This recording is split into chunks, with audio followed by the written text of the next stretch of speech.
Time now for Johnny Dollar.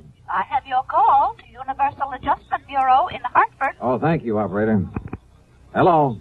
Pat McCracken. Johnny Dollar, Pat. Oh, Johnny, I've been trying to reach you. Yeah, I'm in Sarasota, Florida. Oh? Been down here the better part of a week and just thought I'd check to Well, see... Johnny, I'm glad you called. Can you grab a plane out to the West Coast? Don't see why not. Good. Your contact will be Arthur at Western Maritime and Property, office in Beverly Hills. Got it. What's it all about, Pat? Piracy, according to him. What was that? You heard me. Oh, for a second there, I thought you said piracy. Maybe you'd better go out there and see him, huh? Yeah, but I still don't believe it.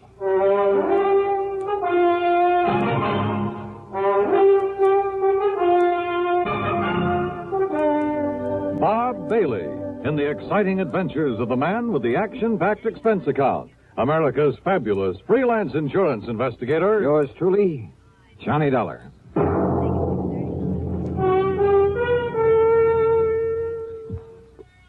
And now, Act One of yours truly, Johnny Dollar.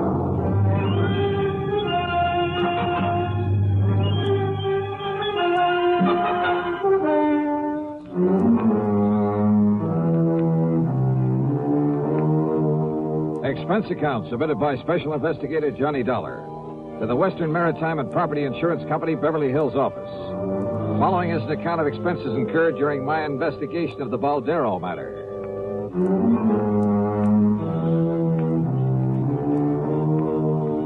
Expense account item 1, $146.85, plane ticket to Los Angeles. Earl Poorman, with whom I just finished working on a case, drove me from Sarasota to the International Airport in Tampa. Well, I don't know why not, Johnny. Oh, are you kidding? In this day and age, a bunch of bearded gorillas stripped to the waist, bandanas wrapped around their heads, waving cutlasses. I didn't say that, Johnny. And Long John Silver, I suppose, leading the boarding party. Oh, Earl, that kind of stuff went on a couple of 100 years ago. Sure. But do you remember that palatial yacht that was boarded and taken over just off San Salvador about a year ago? Well, yes. Convicts from a prison colony on the island of Isabella. They had control of that yacht for 3 days, Johnny. And when they left, they took along everything of value they could get their hands on. Yeah, I remember. You don't call that piracy? Well, maybe so. You think that's what happened in this case? There's only one way to find out. The flight to Los Angeles was uneventful. Thanks to the time zone differential, it was only 4:30 p.m. when I arrived. Item 2, $6 even for a cab to the Beverly Hilton, where I parked my bags. Item 3, 10 cents for a phone call to Arthur, who, if I remember correctly, was quite a character. Good insurance man, but, a character. Item 4, 75 cents for a cab to his office on Wilshire Boulevard. Yes, it all happened somewhere off the coast of Mexico. Mr. Balderstons and his party were just cruising around. They were just taking life easy. Balderston is the owner of the yacht? H.B. Balderston. Oh, he's a big stockbroker. He lives here in Beverly Hills at 3124 North Roxbury Drive. And what's the name of his yacht? The Baldero. Oh, it is a tremendous thing. It's over 100 feet from stem to stern. Wow. It's 100 Where is it now? feet long. Arthur, where does he keep it now? Where does he keep it? Oh, at his dock. He's down there in Balboa. Oh, you know where Balboa is. Yes, I know. Oh, one of the nicest places by the ocean in all of California. Yes. Now, Johnny, if I ever wanted to retire, that would who be were the guests on board? Well, let me see. His wife, of course, and Mr. and Mrs. Gerald Hooper, and young Richard Speidel, and Lee Woolway. Just cruising around, huh? Yes, but they'd planned to sail on up to San Francisco for that big charity ball up there on the 30th. Oh. That's why they all had their finest clothes and most expensive jewelry with them. Oh? Yes, sir. $394,000 worth of jewelry. Stolen. Oh. Yes, plus a few other things, too. Mostly silverware, things like that. Actually, it was reported to me by one of the guests on the yacht. These pirates simply pulled alongside in the middle of the night, held them at gunpoint, took the stuff and left. That's right. There were two of them. Oh, my, they must have been horrid fellas. Just where off the coast of Mexico did this happen? Well, I'm not quite sure. Mr. Balderston was, he was kind of vague about where it happened. You know, he's kind of vague. Maybe I better talk to him. Yes, by all means, Johnny. Yeah. Art, I'll see you later. Item 5, $50, deposit on a rental car. I drove to the Balderstons' home on North Roxbury. It was a tremendous place in one of the most wealthy parts of Beverly Hills. A snazzy-looking sports car was parked in the broad driveway, and as I walked up to the front door, another car, a big sedan, pulled in the drive. A heavy-set, well-dressed, rather nice-looking man of about 50 got out of it and came over to me. Are you looking for someone, young man? Well, I believe this is the Balderston residence. That's right. And I'm Harry Balderston. Oh, well, my name is Dollar, Mr. Balderston. Johnny Dollar? The insurance investigator that Mr. Arthur sent for? That's right, sir. Well, come in. We'll have a cocktail or two. I understand it's that time of day, and I'm sure you won't object. Not a bit. Good. And I'll tell you all about the unfortunate affair aboard the Baldero. Happened just night before last, you know. So I understand. But I'm not quite clear as to just exactly where you were when it happened. Down off the Mexican coast, Dollar. Sit down. Thanks. Yes, it took us nearly 12 hours to get back to Balboa. And at 11 knots, well, you can figure it out for yourself. Mary Lee. Yes, Harry? Come on down, dear. I want you to meet Mr. Johnny Dollar. Oh, all right, dear. Now, I'll pour us a drink and tell you all about it. So he poured. His wife joined us, and we talked. But I'm afraid I didn't learn much more than I already knew. They'd both been asleep when it happened. The so-called pirates had come aboard very quietly. Both they and their guests had been held in their respective cabins by one of the men while the other gathered the loot. The men had worn long oilskin raincoats, had nylon stockings pulled over their faces to conceal their identity. Only one of the guests, Lee Wilway, had even seen the boat they'd used. Balderston never did tell me definitely where it happened. And the more I listened, the more suspicious I got. Yeah, suspicious of him. Act Two of yours truly, Johnny Dollar, in a moment. And now, Act Two of yours truly, Johnny Dollar and the Baldero Matter.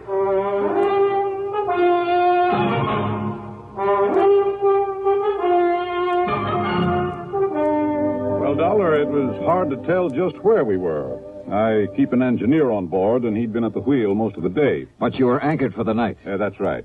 You see, we were just killing time until it was time to head north to San Francisco and that charity ball the ladies wanted to go to. Yes, the charity ball. And after waiting 2 months, now I suppose we'll just have to forget it with all our jewelry gone. Didn't you check your position to find your way back to Balboa? Just headed east, then followed the shoreline. You say that one of your guests... Incidentally, I want to check with them. Oh, by all means. I'll give you their addresses. Yes, there may have been details that we've forgotten, overlooked. After all, we were a bit upset over what had happened, and probably more than a little confused. Well, I know I was. You said that one of your friends got a look at the boat these men used. Yes. Lee Wilway ran up on deck. Of course, it was dark, and there was some fog, but Lee said it was a black boat. Well, now you A can't... long black speedboat. Maybe. By the time the rest of us got up there, it had completely disappeared. Then I had Beacon start the diesels, and we made the run back to Balboa. You notified the Coast Guard, of course. Not until he got in. What? Well, Lee had been fooling with the radio earlier. The rest of us were in the main cabin playing cards. And, when we tried to send out a call, the transmitter wouldn't work. Where'll I find this Lee Wilway? Here, I've written down the address for you. And our other guests, too. Mr. and Mrs. Hooper and Richard Spidel. Thank you. Now, Mr. Dollar... Mr. Balderston... Yes? I'll see you later. Yeah, there was something very funny about this whole thing. But I wasn't quite sure just what. I checked with Mr. and Mrs. Hooper. Elderly, very quiet and dignified. Their story was the same as the Balderstons. Except in one thing. They weren't at all sure it had taken them any 12 hours to get back to port. I drove to the address of Lee Wilway. It was a small apartment below Wilshire. After all, if Lee was the only one awake and alert enough to have taken a good look at the pirates and their boat. Yeah, and what about the yacht's radio that wouldn't work after Lee had spent the evening fooling with it? Yes? Oh, I beg... Well, that is, I'm looking for Lee Wilway. I'm Lee. Who are you? Believe me, Charles of the Ritz would have been proud of this one. A living doll. 23 or 4, she was tall, slim, and her pretty face topped with red hair that looked oh so carefully disarranged. Yeah, she was a beauty. And yet, as we talked, I couldn't quite picture this gal on a yachting trip with the Balderstons. Gee, no, I haven't the least idea where we were when it happened, Johnny. It could have been 1,000,000 miles out to sea, but if Baldy... Mr. Balderston says it took us 12 hours to get back. It must have taken us 12 hours. And you're sure you didn't recognize either of the men who boarded the yacht, Lee, huh? No, I certainly didn't. But I saw the boat they had. It was a long black one. Solid black? Solid black. Did anyone else on board see that boat? No. At least, I don't think so. What did you do after they left? Went up to the bridge, to the radio. Didn't they tell you? To call the Coast Guard? Well, yeah, sure, only... They said you were at the radio earlier. Yes, just listening. But after it was over and I tried to call the Coast Guard, well, it just wouldn't work. Like another drink, Johnny? The Balderstons and Hoopers were playing bridge earlier. Yes. Look, Johnny, have you had dinner yet? Where were the other guests? Dickie boy? Yes, Dick Speidel. No, I don't know. And what did he do after you were boarded and robbed? He was probably down in his cabin with his head under the covers, scared to death. If he had any nerve, he could have stopped them, too. What do you mean? Well, his was the one cabin they didn't go into. They didn't bother him.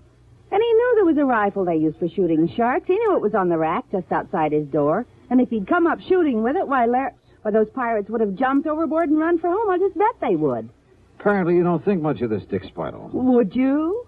Acting like that? Doing nothing when he could have? Incidentally, when I stopped at the Balderstons, I saw a sports car outside. Oh, yeah. Isn't that a dreamboat? It's Larry's. Who's Larry? Larry Balderston.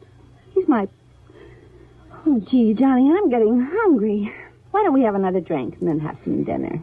Sorry, but I'm afraid I can't. I'm not used to being turned down, Johnny. Well, I'm sorry, but there are a couple of people I've got to see. Oh, like who? Your friend Dick Speidel, among others. Oh. I'll see you later, Lee. I'll be here, Johnny. I guess I'm not as familiar with the streets of Los Angeles as I thought.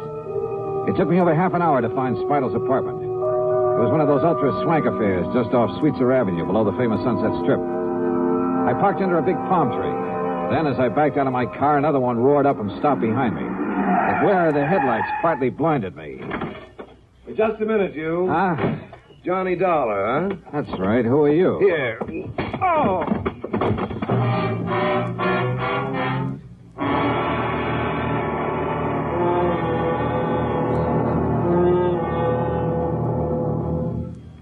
Act 3 of yours truly, Johnny Dollar, in a moment.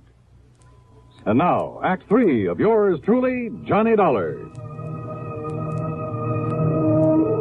The headlights of my attacker's car had partly blinded me, but I'd seen enough of it to know it was the same one I'd seen at the home of Mr. Balderston. Yeah, his son Larry's.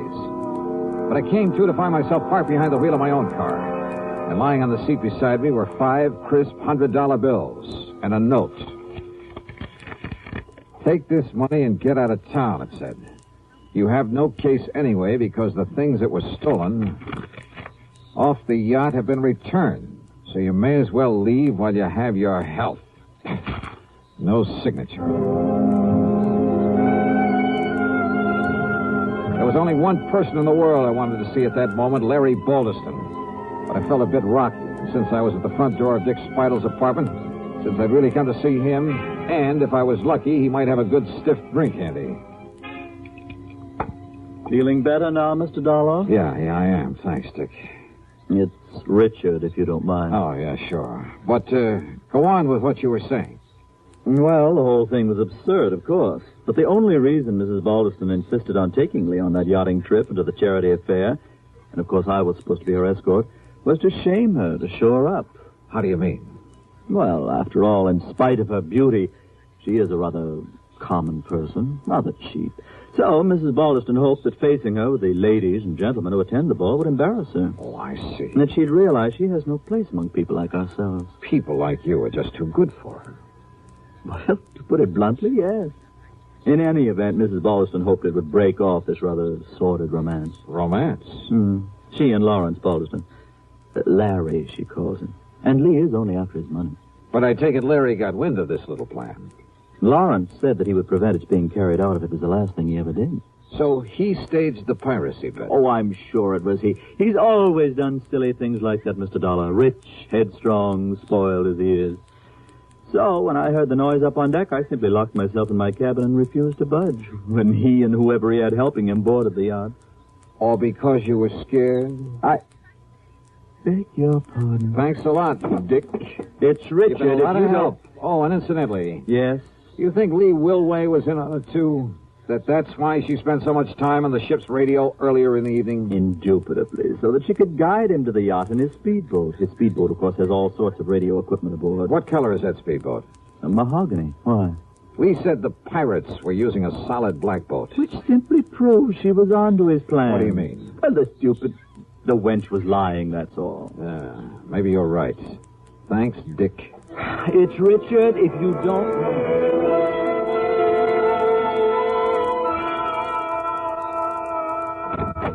Oh, Mr. Dollar, do come in. Thank you, Mrs. Balderston. My husband's on the telephone talking to the engineer of our yacht down in Balboa. Oh. And what do you think has happened? I think I can guess. That's fine. Just stay on watch, and I'll be back down there to pick those things up in the morning. Goodbye.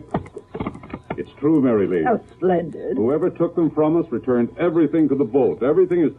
Oh, Mr. Dollar. Did you hear that? Yes, I heard. Where's your son, Larry, or Lawrence, or whatever you call him? Larry? Well, as a matter of fact, Oh, the dear boy came in just a little while ago. Where is he? In the study, I believe. He said he had a call to make on the other phone. Thanks. Why, what's wrong, Mr. Dollar? Mr. Dollar! Yes, I saw you through the window, Lee, trying to make up to that guy Dollar. And let me tell you this. Let me give you this. Larry, what is it? Want some more, Larry? Now, listen, Dollar. Well, if that's the way you feel about it, you and that family of yours can... Well, I'm fed up. I said, do you want some more, or do you want to start talking? Okay, I did it. I rigged the whole thing, Jimmy Driscoll and I, because I was fed up with the way Mother was trying to run my life. Lawrence, dear. Yeah, but maybe she was right about Lee, after all. Of course she was, son. Why, of course, dear. But now, look, Dollar, if you think you can get away with barging in here and slugging me... Oh, you... Yes, why? You want more? Oh, my God, you big brute. Enough, Larry, huh? You had enough? Yeah, okay, Dollar. Okay. Sorry, Mr. Balderston, but I kind of owed it to him. Dollar, I've been hoping somebody'd do that for a long time. What? Sure, I've spoiled him, too.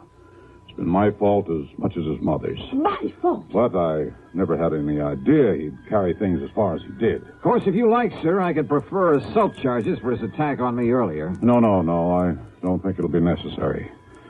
And I'm much obliged to you. But my poor boy... Just leave him alone, Mary Lee. Oh. And suppose you leave us alone while I settle things with Mr. Dollar.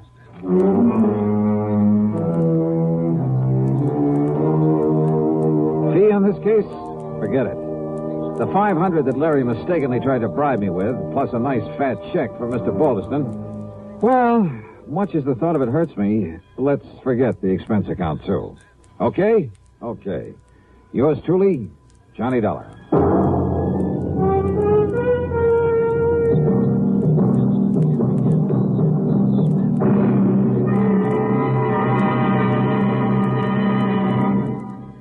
Our star will return in just a moment.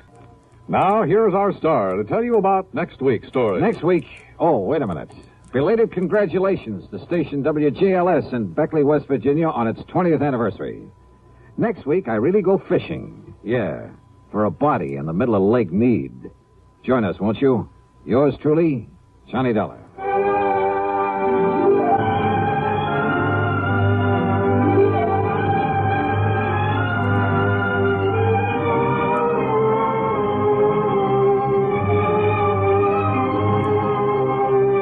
Yours truly, Johnny Dollar, starring Bob Bailey, originates in Hollywood and is written, produced, and directed by Jack Johnstone. Heard in our cast were Virginia Gregg, Eleanor Audley, Vic Perrin, Howard McNear, Larry Dobkin, Will Wright, Carlton G. Young, and Jack Edwards.